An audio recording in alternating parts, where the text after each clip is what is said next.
first real practical internal combustion engine on the market.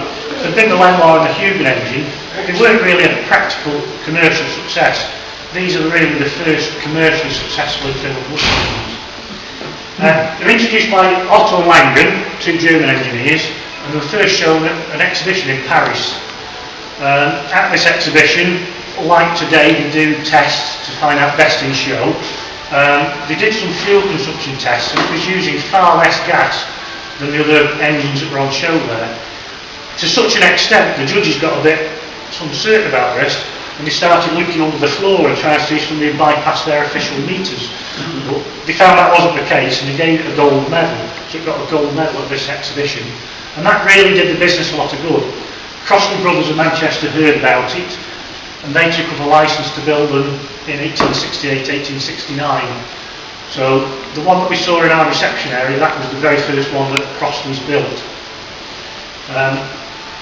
Looks like a retrograde step when you look at this compared to the one round the corner, but it is a bit like I was saying about cannon, this one. It's like a cannon turned on its end. So the operation of this one, the rack there, that rod's connected to the piston, which is at the bottom of the cylinder. This extension piece here, that's a water jacket for cooling.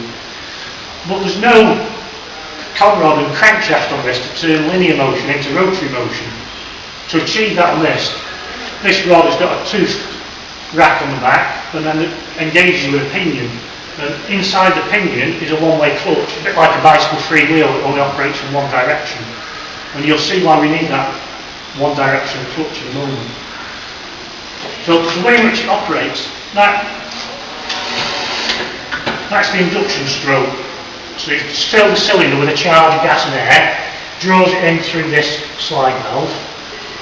At the same time, you'll see this moves, and this one, like the one around the corner, has a little flame burning constantly. So in simple terms, it just grabs that flame, pulls it into the cylinder, ignites the gas, you get the explosion, the piston then shoots right up in the air. Bang! But that's not the power stroke, it just three wheels as it goes up, you've got this three wheels. So what happens, you put some energy, you explode the gas, you put a lot of energy into the piston and rod, that flies up, a bit like shooting a cannon, out of the cylinder, out of the barrel. It carries on travelling further in the expansion of the gases, so you end up with a vacuum inside the cylinder. So you end up with a vacuum inside the cylinder, atmospheric pressure working on top of the piston, pushes the piston down, so it's the downstroke is the working stroke. So you just got to get your head around that when you see it running, you'll hear it go bang, but that's not the power stroke, it's the downstroke is the power stroke. And it's slow coming down now because there's no vacuum in there to slow it down.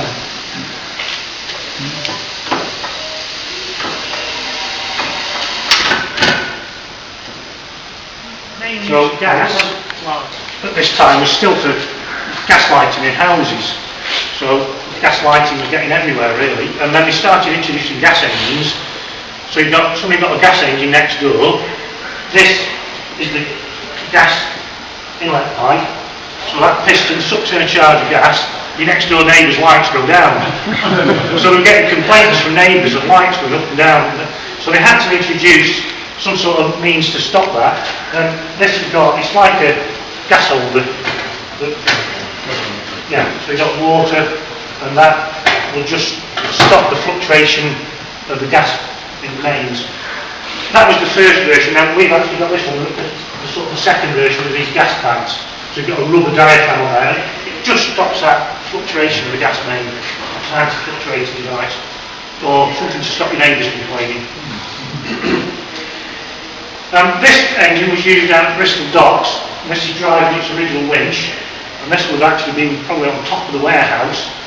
We've done a replica jib. This would have gone down 2 or 3 floors, and it was unloading goods off barges into the warehouse. Now, the beauty of these, unlike the steam engine next door we're looking at, you need 2 or 3 hours work, raising steam in a boiler, warming the engine through, before you could use the motive power. With this, you can just go to it, start it, do your job of work, stop it again. So that's where the early internal combustion engines got the applications were these intermittent uses. People wanted an intermittent power source. If you wanted a job of work all day long, you'd probably still buy a steam engine if you wanted power all day long. But the early uses were these intermittent power sources. You just go to it, start it, do your job of work, stop it again. So the first thing I have to do on this is light this ignition flame. So I simplified it before. It's actually got two feeds in. This is a pilot light, like you'd have a pilot light on a gas mantle, and then there's a secondary gas feed into the back of this block. This sliding valve has various hollow chambers, and it feeds gas into that chamber. As it comes out at the front, it's lit from the pilot light, and as that's lifted, it's shut off from the outside and carries the flame into the cylinder.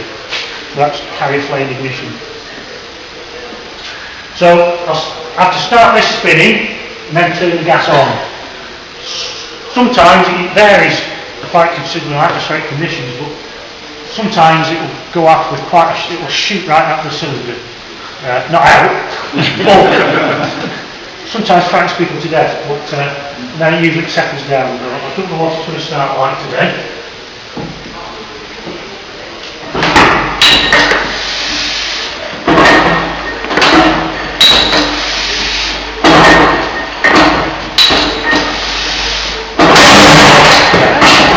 Quite a big one.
Designed a 4-stroke engine, and this is a fairly early example here. So again, this uses carrier flame ignition, as the one that we've just seen. But on this engine now we've got a compression stroke here, so it's induction, compression, ignition at the end of the compression, power, exhaust. To get that flame into this cylinder, because you're now working under pressure, whereas the others are just atmospheric, you can get the flame into the cylinder quite easy. This has got a lot more drill lays in that sliding valve, so as the cylinder's compressing the air and gas mixture, it actually feeds some into that carrier flame port, so when it opens to the cylinder, it's at equilibrium pressure to the cylinder in that carrier flame port, it doesn't get snuffed out. So that was quite a bit of work on that to get that operational. And what about the speed of this? So it's one of the limiting factors on the speed you could run. You can only do about 80 ignitions per minute. After that, you can't get the flame to work that fast with that.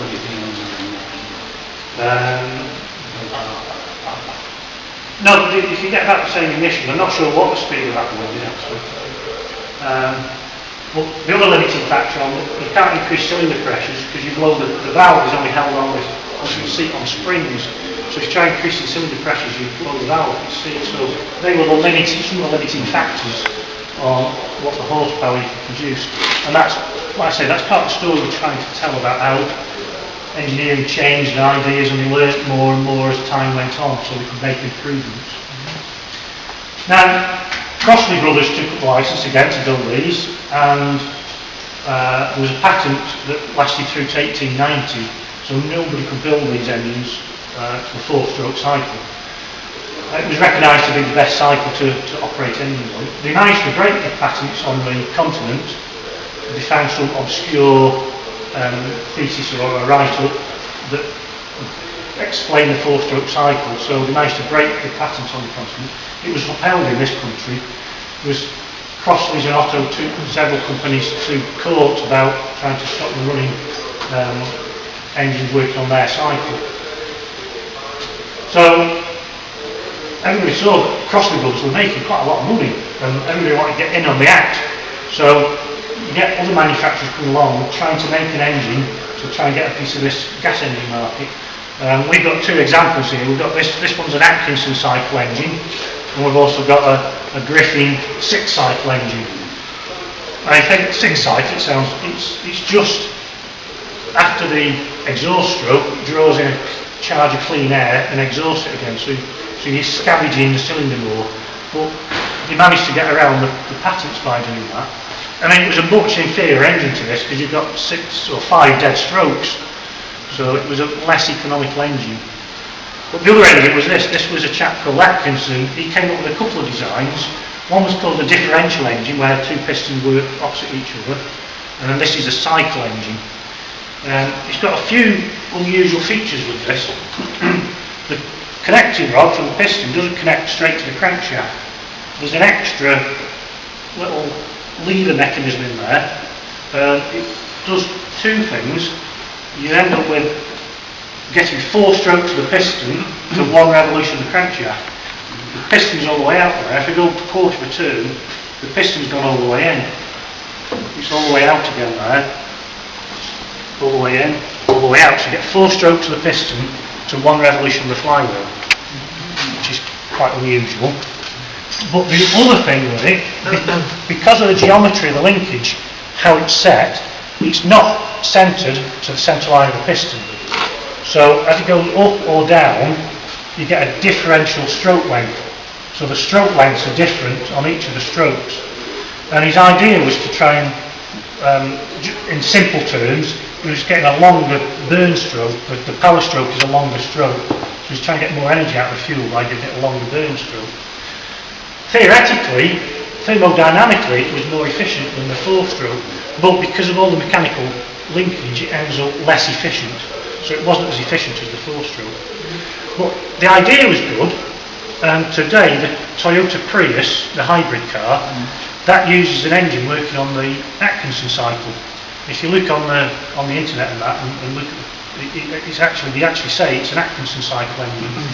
They don't change the stroke lengths mechanically like this. They effectively do it with electric valve timing. You can do all sorts of electronics today, different cut-offs of valves and that, so you can effectively change the effective working strokes of the engine by having different valve timing. So his ideas were very good. Now the other thing that he really pioneered was hot tube ignition. So this is a hollow tube which is screwed directly into the combustion chamber, heated with a blow lamp till it's red hot, and on the compression stroke it pushes the gas and air mixture inside the tube, it hits that hot spot, starts the fuel burning, burns back into the main charge, gets your explosion. So he was one of the guys that pioneered hot tube ignition, but they were actually using it on the continent. As I say, they broke the patents on the continent and they started building small motor car engines a lot quicker than we did. The Daimler and the Benz engines used hot tube ignition. They were a petrol engine and they had petrol burners on the tubes. But somebody had to come along and heat that tube up before they could start the engine to go out on the new motor car on a Sunday morning run. So they had to employ somebody to heat the tube. So the French word to heat,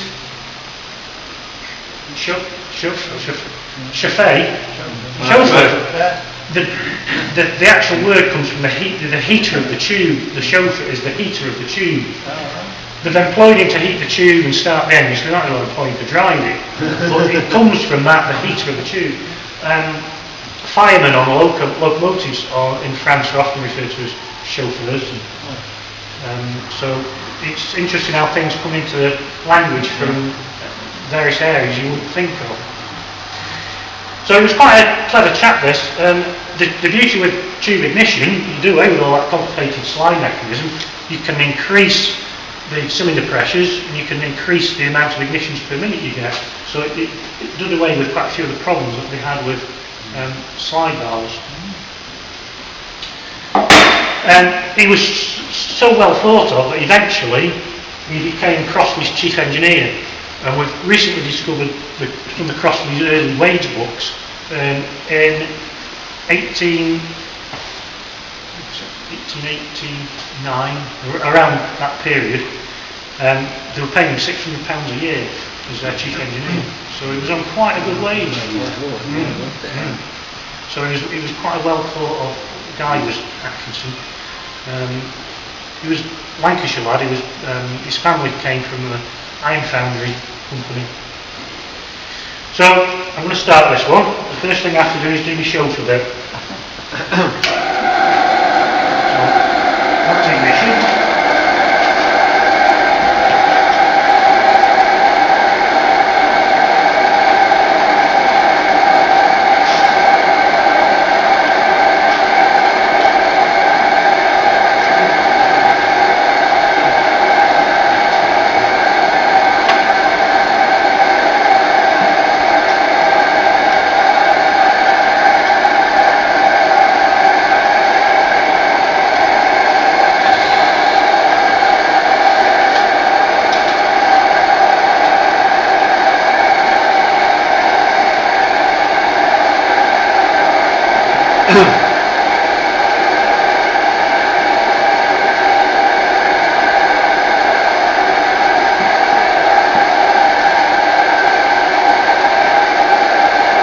Take a couple of minutes just to warm up.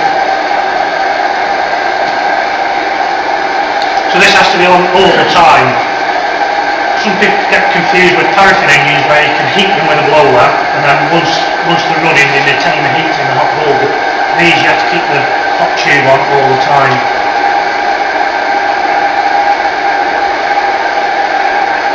And of course the other thing this engine uses is ordinary pocket valves rather than a slide valve. This just uses ordinary pocket valves. And it's quite unusual, it's got one spring that does both valves. When you see it running, you've got this rocks back into it. I don't know whether there's an economy model or we just forgot that we needed something to pull the valve shut so the way we could get it in. When did this say? 18... This one's around 1883. So it's in this period when they couldn't build four-stroke engines until 1890.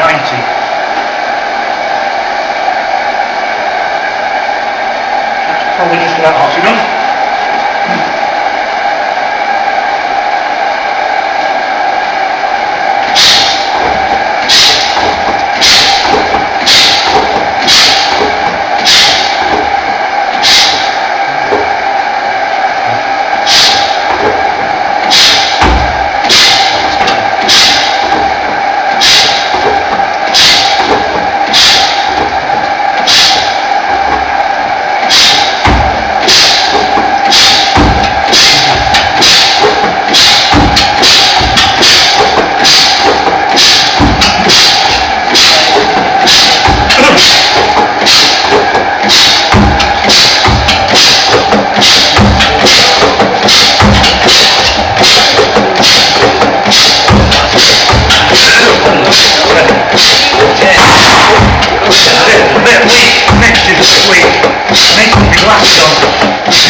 Idea is that you can look back at where technology has come from, or when you're on the other side, you can look where technology is going. At the moment, Bentley's have been very kind to us and loaned us this engine. This is the W12, so we've got some components of it down here. Quite an interesting engineering exercise when you look at it. It's basically two shallow angle D6s Siamese together, so you get this W, what they call the W formation. So it's quite a nice piece of engineering, that. Petrol, yeah. It is, yeah.